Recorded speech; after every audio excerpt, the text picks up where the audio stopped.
Hey guys, what's up? It's Luke. Today we're here with Luke chapter 20. We got a lot, so let's get into it. So the first story is the plot to kill Jesus. Now, what's happening is that Judas is betraying Jesus and he's plotting to have him executed. He's going with the Pharisees. And it just shows that he's starting to really turn away from God because, he's having him execute. Also, it says that Satan goes and enters Judas at this moment. And that doesn't mean Satan possesses him and makes all of his decisions for him. But what it means is it like symbolizes that Judas is now doing sins and is no longer thinking and acting for God. He is now choosing Satan. The next story is the Last Supper.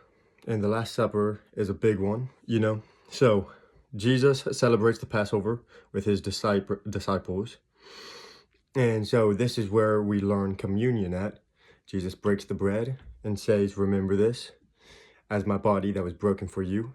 And he drinks the wine and he says, "Remember this as the blood I shed for you." And he just tells them all this stuff. And he says, "Okay, I'm going to be executed and I'm going to be betrayed by one of you. Whoever I give this piece of bread to will be the person who betrays me." And he gives it over to Judas, which later on comes true because Judas does betray him. The next one is the Mount of Olive. And so this is where Jesus goes to pray, and he prays that this cup will pass over him. And it's like, what does that mean? It means that he doesn't want to be, crucified, and nobody would, because crucifixion is a very painful death, and Jesus gets it worse than any other person. So he's praying to God, and he's like, "Hey, please, if this is your will, may it pass over." And the key word there is if it is your will. And it is not his will, but that doesn't mean that God doesn't love Jesus. Now, let me explain. God loves us, and God sometimes tells us no. Even if in our eyes it's like, "Oh, this would be the best for the kingdom, this would be the best for me and you." And then God's over here like, "I'm the one who made everything. I know what's good and what's not good." And then we're like, we get mad because God tells us no, and we're like, "What are you doing? You have no clue what you're doing." And it's like, are we hearing ourselves in this moment? The next story is Jesus foretells Peter's denial. Now, what happens in this story is Jesus is talking to Peter, and Peter goes, "Oh, I'll never betray you, Lord." And then Jesus tells him, "I say to you very truly, before the rooster crows, or when the rooster crows, you will deny me 3 times. And then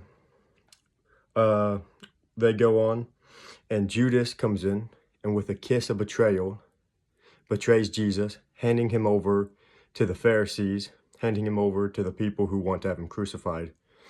And then in that moment, also Peter cuts off one of the high priest's servant's ears, and Jesus says, "No violence," okay? And he takes the ear, puts it back on, and it's healed and it's back connected.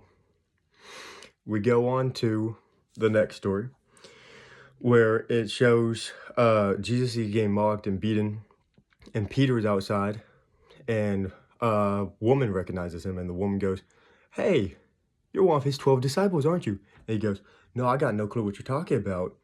And then somebody else goes, "Yeah, you're definitely one of them." And he's like, "I don't know that guy." And then a third person says, "Yeah, you definitely are his disciple." And he goes, "I truly tell you, I don't know that man." And this is probably like one of the toughest verses in the Bible, or like one of the most spine shaking to think about, because it goes on to say that Jesus, at that moment, and remember, Jesus is like probably 40 to 100 feet away from Peter right now, but it says at that moment, Jesus looks directly at Peter, and at that moment, Peter goes outside, and it says he weeps bitterly. It also talks about how they mock and beat Jesus. One of the big ones is one of the guards mock him by saying, where is it? Prophesies who is hitting you. And obviously the guard standing right there, hitting him, therefore very much so mocking him, being very cruel.